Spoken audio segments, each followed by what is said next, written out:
बिस्मिल्लाहिर्रहमानिर्रहीम।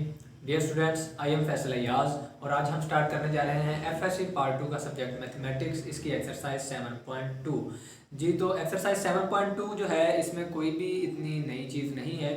सारी बेसिक बातें जो हमने 7.1 के अंदर वो स्टडी की हैं वही 7.2 के अंदर भी है। एक आर्टिकल इसमें वो जो न्यू आता है तो वो इंशाल्लाह अभी इसके साथ हम करते हैं। तो एक्सरसाइज अपनी स्टार्ट करते हैं 7.2 के अंदर जो फर्स्ट क्वेश्चन है उसने हमें चंद एक पॉइंट्स दिए हैं A B and C. Question number 1, A point है 2 5, बी पॉइंट हमारे पास है -1 और 1, सी पॉइंट हमारे पास है 2 -6। ये 3 पॉइंट्स है हमारे पास और मैं इसका आपको थर्ड पार्ट करके देता हूं। इसमें उसने पूछा है 2CB -2CA आपने फाइंड करना है। टू फाइंड 2CB -2CA ये आपने फाइंड आउट करना है। तो इसमें सबसे पहले देखते हैं स्टूडेंट्स कि CB कैसे आएगा। ये 2 की बात बाद में करते हैं। CB हमारे पास CB वेक्टर जो है वो OB -OC करने से आएगा और OB पोजीशन वेक्टर हमारे पास ये B पॉइंट दिया है, यहां से पोजीशन वेक्टर इसका जनरेट करेंगे तो -I + J आ जाएगा। माइनस OC वेक्टर हमारे पास 2I -6J आ जाएगा। तो यहां से -A + J -2I + 6J। ये तो I कंपोनेंट इकट्ठे करते हैं, -1I -2I यहां से आ जाएगा -3I + J और +6J यहां से आ जाएगा +7J। तो ये मेरे पास आ गया CB। इसी तरह CA फाइंड आउट करते हैं तो CA हमारे पास आएगा OA -OC करने से। तो OA हमारे पास गिवन है, पोजीशन वेक्टर इसका जनरेट करेंगे 2I + 5J करने से आएगा और OC पोजीशन वेक्टर हमारे पास यहां से आ जाएगा 2I -6J वेक्टर। जी, तो यहां से 2I + 5J माइनस ऑपरेट करवाते हैं तो -2I + 6J आ जाएगा। यहां से 2I - 2I ये कैंसिल हो जाएंगे तो यहां से हमारे पास आ जाएगा 0I, 5J + 6J ये आ जाएगा 11J। ठीक है जी। तो अब यहां से हमने फाइंड आउट करना है 2CB -2CA। ठीक है, तो इसके लिए अब हम क्या करते हैं कि वैल्यूज पुट करते हैं CB की और CA की और यहां से इसको 2 से मल्टीप्लाई कर देते हैं। 2CB -2CA = 2 × CB हमारे पास आया है -3I + 7J -2 CA हमारे पास आया है 0I + 11J। तो यहां से स्टूडेंट्स हमारे पास आ जाएगा -6I + 7 to 14J -0I और -22J। तो यहां से हमारे पास आएगा -6 -0 -6I और 14J -22J ये करेंगे तो हमारे पास आ जाएगा -8J। तो ये हमारे पास रिजल्टेंट जवाब आ गया जी इसका। ठीक है, ये था हमारा क्वेश्चन नंबर 1। जी, तो स्टूडेंट्स नेक्स्ट हमारे पास जो आर्टिकल है, जो नेक्स्ट क्वेश्चन है उसको करने से पहले एक आर्टिकल हमारे पास आता है जो है डायरेक्शन कोसाइन के हवाले से, कि डायरेक्शन कोसाइन जो हैं वो क्या होती हैं। तो सबसे पहले डायरेक्शन कोसाइन को अंडरस्टैंड करने से पहले हम स्टडी करते हैं कि एक डिफाइन है जिसे हम बोलते हैं डायरेक्शन एंगल। तो सबसे पहले देखते हैं स्टूडेंट्स कि डायरेक्शन एंगल क्या होते हैं। तो हमेशा याद रखें डायरेक्शन एंगल्स ऐसे एंगल्स होते हैं जो एक वेक्टर के साथ x एक्सिस, y एक्सिस और z एक्सिस के साथ जो एंगल बनाते हैं। तो स्टूडेंट्स देखते हैं डायरेक्शन एंगल्स क्या हैं।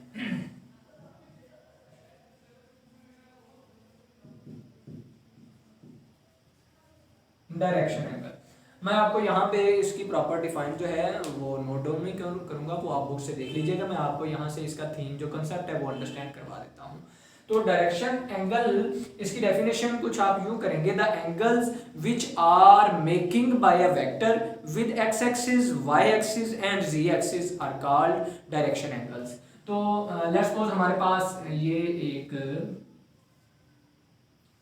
3D है, ये हमारे पास x एक्सिस, ये y एक्सिस और ये z एक्सिस है।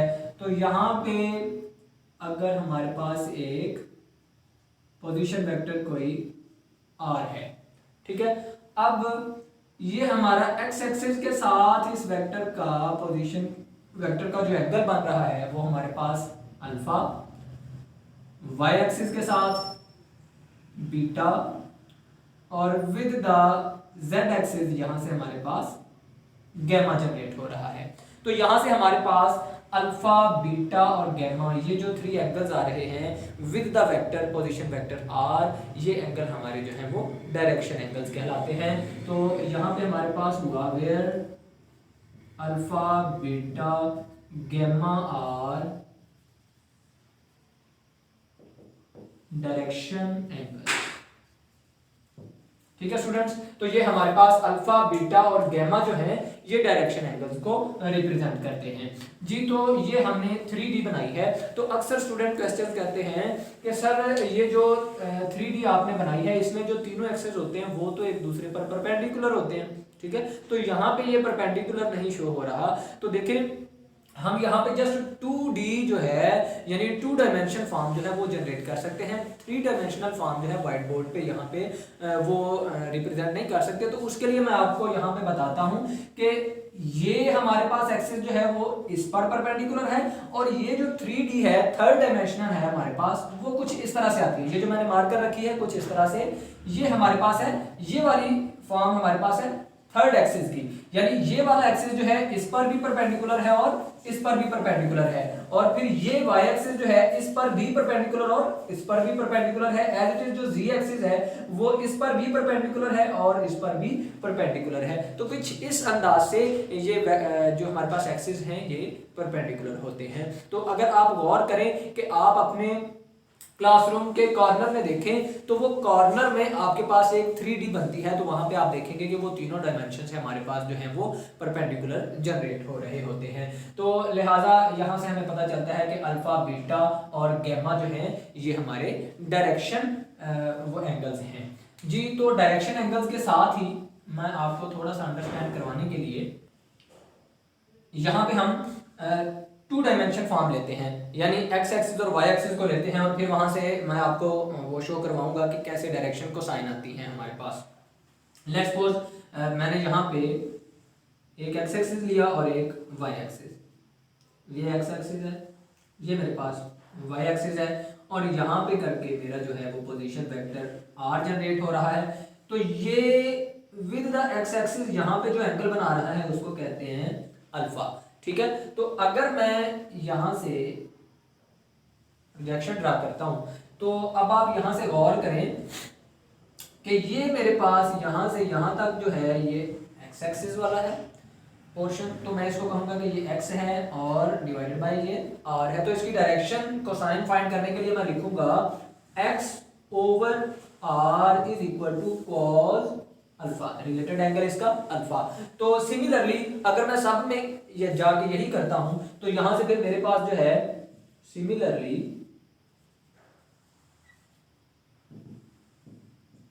यहां से y ओवर r करूंगा तो वो आएगा cos बीटा, और फिर अगर z ओवर r करूंगा, z ओवर r करेंगे तो यहां से आएगा cos गैमा। तो यहां से हमें पता चला कि ये हमारे पास जो है वो डायरेक्शन कोसाइन आ चुके हैं। इट मींस मैं इसको लिख सकता हूं कि cos alpha, cos beta, cos gamma are the direction cosine, और ये किसके इक्वल हैं? cos अल्फा जो है हमारे पास x over r, y over r और z ओवर r के इक्वल हैं, ठीक है जी। ये हमारे पास आ चुके हैं डायरेक्शन कोसाइंस जी। स्टूडेंट्स अगर आप इस पे गौर करें कि ये जो डायरेक्शन कोसाइन है x over r, y over r, z over r, इसको अगर हम वेक्टर फॉर्म में लिखें तो हमें ऐसा नहीं लग रहा कि एक वेक्टर को उसी की मैग्नीट्यूड पे डिवाइड किया हुआ है, ठीक है। तो अगर इसको मैं वेक्टर फॉर्म में लिखता हूं तो कुछ इस अंदाज से हम लिखेंगे xi प्लस yj प्लस जी के ओवर आर। ठीक है, तो असल में ये आर हमारे पास उसकी मैग्नीट्यूड। ठीक है, तो यहां से अगर हमारे पास ये जो एक्स आई वाई जे जी के है वो ये एक आर वेक्टर है, जो यहाँ पे हमने पोजीशन वेक्टर रखा था आर, तो मैं इसको लिख सकता हूँ यहाँ पे आर ओवर आर वेक्टर की मैग्नीट्यूड। तो ये जो आर ओवर आर वेक्टर की मैग्नीट्यूड है ये हमारे पास क्या आ रहा है, एक यूनिट वेक्टर बन रहा है। यानी यहां से ये मेरे पास आया एक यूनिट वेक्टर जो किसके इक्वल आ रहा है, ये डायरेक्शन कोसाइन के इक्वल आ रहा है। इसका मतलब है कि जो असल में डायरेक्शन कोसाइन होती हैं, जब एक वेक्टर का यूनिट वेक्टर हम फाइंड आउट करते हैं तो उसके अंदर जो उसके आई जे के कंपोनेंट्स होते हैं वो डायरेक्शन कोसाइन को रिप्रेजेंट कर रहे होते हैं। ठीक है, तो जब भी हम किसी भी वेक्टर का हम पोजीशन वेक्टर फाइंड आउट करते हैं और उसके बाद उसके डायरेक्शन कोसाइन जो है वो फाइंड आउट करना चाहते हैं, तो डायरेक्टली हम क्या करते हैं, हम उसका अगर यूनिट वेक्टर फाइंड आउट कर लेते हैं तो यूनिट वेक्टर जो है उसके अंदर जो आई जे के कंपोनेंट्स होंगे वो ये रिप्रेजेंट करेंगे कि ये जो आई जे के कंपोनेंट्स हैं ये डायरेक्शन कोसाइन है। तो वो यूनिट वेक्टर कैसे है, तो अभी हम देख लेते हैं कि अगर ये आर यूनिट वेक्टर है तो आर वेक्टर की अगर हम मैग्नीट्यूड लेते हैं तो वो क्या आती है, वो 1 हमारे पास आनी चाहिए। तो वो देखते हैं कि अगर आर यूनिट वेक्टर है, वो तो हमने यहाँ से देख लिया, यूनिट वेक्टर जिसकी लेंथ हमारे पास 1 है। तो अगर इसकी मैं मैग्नीट्यूड फाइंड आउट करूँ तो वो देखते हैं क्या होगा। तो मैग्नीट्यूड के लिए हमने क्या करना है, मैग्नीट्यूड का सिंपल वे, मैग्नीट्यूड कैसे लेते हैं कि हमने उसके आई जे के जो कंपोनेंट्स हैं उनका क्या करना होता है जी, स्क्वायर कर देना होता है, x over r square plus y over r square plus z over r square. तो यहां से हमारे पास आ जाएगा x square plus y square plus z square over r square और स्क्वायर। तो यहां से अगर आप गौर करें कि ये जो एक्स स्क्वायर वाई स्क्वायर और जी स्क्वायर है ये हमारे पास इसी वेक्टर जो आर था हमारे पास इसी का अगर स्क्वायर किया जाए तो वो हमारे पास एक्स स्क्वायर वाई स्क्वायर और जी स्क्वायर आता है। तो लिहाजा हम इसको यहाँ लिख सकते हैं r square over r square. ठीक है जी, तो यहाँ से r square cancel is equal to square root 1 which is equal to 1। ठीक है, तो ये हमारे पास जो है वो उसकी लेंथ आ गई है। तो यहां से आप गौर कर सकते हैं कि ये हमारे पास जो है उसकी लेंथ 1 आने का मतलब ये है कि जैसे ही हम किसी वेक्टर के डायरेक्शन को साइन फाइंड आउट करते हैं इसमें हमने उसका यूनिट वेक्टर फाइंड आउट करना होता है जिसकी लेंथ जो है वो 1 के इक्वल होती है। तो यहां से अगर आप गौर करें कि जैसे ही हमने ये मैग्नीट्यूड फाइंड आउट की है तो ये कैसे आई थी, एक्स ओवर आर का स्क्वायर। एक्स ओवर आर क्या है, डायरेक्शन को साइन की फॉर्म में कॉस अल्फा है। तो अगर इसको मैं कुछ इस फॉर्म में लिखूं cos square alpha, x over r square cos square alpha, y over r square cos square beta plus z over r square cos square gamma which is equal to 1। तो यहां से हमें एक और मेथड भी वो समझ में आता है कि अगर हमारे पास उसने डायरेक्शन एंगल्स दिए हों और हमें पूछा हो कि आप इसकी जो डायरेक्शन कोसाइन है वो फाइंड आउट करें, तो हम देखेंगे कि जो डायरेक्शन एंगल्स हैं उनको यहाँ direction cosine cos square alpha cos square beta cos square gamma के साथ पुट करने से उनको ऐड करें तो उसका जवाब जो है हमारे पास वो 1 आना चाहिए। तो देन वो रिप्रेजेंट करेंगे कि ये हमारे पास डायरेक्शन कोसाइन को रिप्रेजेंट कर रहे हैं जी। तो स्टूडेंट्स ये था हमारे पास डायरेक्शन कोसाइन का आर्टिकल के डायरेक्शन कोसाइन क्या होता है। अब हम देखते हैं हमारी एक्सरसाइज के नेक्स्ट क्वेश्चंस।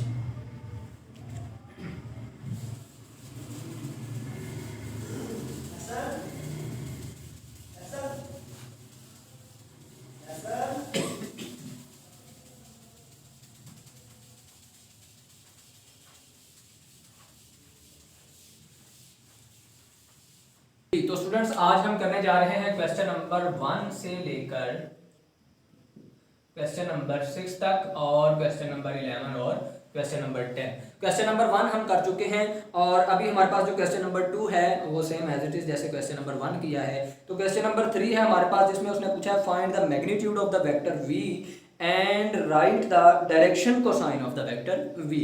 तो एक वेक्टर लेते हैं, हमारे पास वेक्टर है क्वेश्चन नंबर 3 हमारे पास है, वेक्टर v है 2i plus 3j plus 4k। ये हमारे पास एक वेक्टर है। तो इसका उसने कहा पहले आप मैग्नीट्यूड फाइंड आउट करें। तो मैग्नीट्यूड बड़ा सिंपल है, हमें मालूम है कि मैग्नीट्यूड कैसे फाइंड आउट करते हैं। जो एक वेक्टर के आई जे के कंपोनेंट्स होते हैं उनका स्क्वायर कर लिया जाता है, तो वहां से मैग्नीट्यूड आ जाती है। ये 4 आ जाएगा, प्लस 9 आ जाएगा, प्लस 16 आ जाएगा। तो यहाँ से हमारे पास 29 स्क्वायर रूट आ जाएगा। ये आ गई उसकी मैग्नीट्यूड। तो अब उसने कहा डायरेक्शन कोसाइन फाइंड आउट करें। तो अभी अभी हमने आर्टिकल जो डायरेक्शन कोसाइन का स्टडी किया है उसमें देखा है कि जो एक यूनिट वेक्टर होता है उसके अंदर जो आई जे के कंपोनेंट्स हैं वो रिप्रेजेंट करते हैं डायरेक्शन कोसाइन को। तो यहाँ से इसका यूनिट वेक्टर बनाने के लिए हम क्या करते हैं, वी वेक्टर का यूनिट वेक्टर जो है उसके लिए इसी वेक्टर पे इसकी मैग्नीट्यूड को डिवाइड कर देते हैं। इसकी मैग्नीट्यूड को यहाँ हमने डिवाइड किया। तो अगर हम यहाँ से इसके आई जे के कंपोनेंट्स सेपरेट सेपरेट कुछ इस फॉर्म में कर लें, 2 over square root 29, 3 over square root 29, 4 over square root 29, तो दीज आर डायरेक्शन कोसाइन। ये हमारे पास इसका जवाब आ जाएगा कि ये हमारे पास आ चुकी हैं डायरेक्शन कोसाइन इसकी। ठीक है जी। तो इसी के साथ अब हम देखते हैं question number 4। Question number 4 most important question है, ये अक्सर पेपर में आता है। तो इसको देखते हैं, इसका प्रूफ जो है वो देखते हैं। क्या उसने पूछा है, find alpha. Alpha find out करना है सच दैट कि उसने हमें जो एक वेक्टर दिया है उसकी मैग्नीट्यूड जो है वो इक्वल टू 3 है। तो अल्फा आई, क्वेश्चन नंबर हमारे पास है 4, alpha i plus alpha plus 1 j plus 2k is equal to 3 जी। तो ये स्टूडेंट्स हमारे पास क्वेश्चन है। इसमें उसने कहा है कि इसकी जो मैग्नीट्यूड है वो इज इक्वल टू 3 है। तो मैग्नीट्यूड हम कैसे फाइंड आउट करते हैं, हम ये पढ़ चुके हैं। तो मैग्नीट्यूड का फार्मूला लगाते हैं, स्क्वायर रूट करते हैं इसका, alpha square plus alpha plus 1 square plus 2 square is equal to 3। यहाँ से हमारे पास आ जाएगा alpha square plus a plus b का स्क्वायर ओपन कर दें, यहाँ से alpha square plus 1 plus 2 alpha plus 4 is equal to 3, इसका स्क्वायर रूट। यहाँ से हमारे पास आ जाएगा 2 alpha square plus 2 alpha plus 415, इसका square root is equal to है 3 के। तो यहाँ से हमारे पास 2 अल्फा स्क्वायर, यहाँ से हम लिखते हैं कि taking square on both sides we get. तो यहाँ से आप देखेंगे कि इसका स्क्वायर जब करेंगे 2 alpha square plus 2 alpha plus 5, इसका भी स्क्वायर करते हैं और यहाँ से 3 का भी स्क्वायर करते हैं। तो आप देखें यहाँ से स्क्वायर जो है स्क्वायर रूट से कैंसिल हो जाएगा। तो 2 alpha square plus 2 alpha plus 5 is equal to 9 आ जाएगा। 2 alpha square plus 2 alpha plus 5 minus 9 is equal to 0 आ जाएगा। यहाँ से हमारे पास आ जाएगा 2 alpha square plus 2 alpha minus 4 is 0। 2 पे डिवाइड कर दें तो alpha square plus alpha minus 2 is 0 आ जाता है। यहाँ से इसके फैक्टर बना लेते हैं तो वो आ जाएंगे हमारे पास alpha square plus 2 alpha minus 2, alpha common करते हैं, अल्फा प्लस 2 आएगा -1, अल्फा प्लस 2 करते हैं इक्वल टू 0। दोनों में अल्फा प्लस 2 कॉमन है, अल्फा -1 इज इक्वल टू 0। तो यहाँ से हमारे पास आ जाएगा alpha plus 2 is equal to 0, alpha -1 is equal to 0, alpha -2 alpha 1। तो ये हमारे पास जो है इसका जवाब आ चुका है। स्टूडेंट्स ये तो था हमारे पास क्वेश्चन नंबर 4। अब हम देखते हैं क्वेश्चन नंबर 5। क्वेश्चन नंबर 5 की स्टेटमेंट के अंदर है कि आपने यूनिट वेक्टर जो है वो फाइंड आउट करना है in the direction of the vector v। एक वेक्टर v दिया हुआ है, यूनिट वेक्टर फाइंड आउट करना है। बड़ा सिंपल सा क्वेश्चन है, ये आप खुद कर सकते हैं। और क्वेश्चन नंबर 6 जो है उसमें उसने हमें 3 वेक्टर दिए हुए हैं, a वेक्टर, b वेक्टर और c वेक्टर। और उसने कहा है आपने यूनिट वेक्टर फाइंड आउट करना है 3a - 2b + 4c का। तो आप a b c की वैल्यूज यहाँ पुट करेंगे, फिर उनको 3 × a वेक्टर आएगा, फिर हमारे पास -2 इंटू बी वैक्टर आएगा प्लस 4 इंटू सी वैक्टर आएगा। उनको सिंप्लीफाई करके जो एक वेक्टर बनेगा फिर उसका आप जो है वो यूनिट वेक्टर फाइंड आउट करेंगे जी। इसके साथ ही हमारे पास जो क्वेश्चन नंबर 11 है, क्वेश्चन नंबर 11 आपके इसी क्वेश्चन नंबर 3 के जैसा है। जैसे यहाँ पे आपने डायरेक्शन कोसाइन फाइंड आउट की थी, बिल्कुल ऐसे ही आपने डायरेक्शन कोसाइन फाइंड आउट करनी है क्वेश्चन नंबर 11 के अंदर। अब जो हमारे पास क्वेश्चन नंबर 12 है उसके अंदर उसने हमें एंगल्स दिए हुए हैं कि क्वेश्चन नंबर 12 के अंदर एंगल है 45 डिग्री, 45 डिग्री और 60 डिग्री। ये उसने हमें क्वेश्चन नंबर 12 के अंदर ये एंगल्स दिए हुए हैं। लेट कर लेते हैं कि लेट उसने कहा ये तीनों एंगल्स जो हैं ये एक सिंगल वेक्टर के जो है डायरेक्शनल एंगल्स हैं, सिंगल वेक्टर के डायरेक्शनल एंगल्स हैं। तो ये फिर हमारे पास अल्फा 45 डिग्री, बीटा 45 डिग्री और गैमा 60 डिग्री को रिप्रेजेंट करेगा। ठीक है जी। और अगर ये हमारे पास डायरेक्शन एंगल्स हैं तो हमने ये बताना है इसके अंदर which of the following triples can be direction angles of a single vector. अगर ये डायरेक्शन कोसाइन की जो स्टेटमेंट थी cos square alpha plus cos square beta plus cos square gamma is equal to 1, अगर ये उस कंडीशन को fulfil करते हैं तो फिर हम कहेंगे कि ये जो एंगल्स है हमारे डायरेक्शन एंगल्स हैं। ठीक है, तो यहाँ cos square alpha plus cos square beta plus cos square gamma is equal to 1, ये चीज हमने चेक करनी है, ये प्रूव करेंगे कि अगर ये इसके इक्वल आएगा तो फिर हम कहेंगे कि ये जो डायरेक्शनल एंगल्स हैं ये सिंगल वेक्टर के ही डायरेक्शनल एंगल्स हैं। तो लेफ्ट हैंड साइड लेते हैं, इसके अंदर वैल्यूज पुट करते हैं। cos अल्फा हमारे पास है alpha 45 degree plus cos square beta beta 45 degree plus cos square gamma gamma है 60 डिग्री। फिर इसी के साथ यहाँ से हमारे पास इसको लिखा जा सकता है कि cos 45 डिग्री इसका स्क्वायर प्लस cos 45 डिग्री इसका स्क्वायर और फिर cos 60 डिग्री इसका स्क्वायर।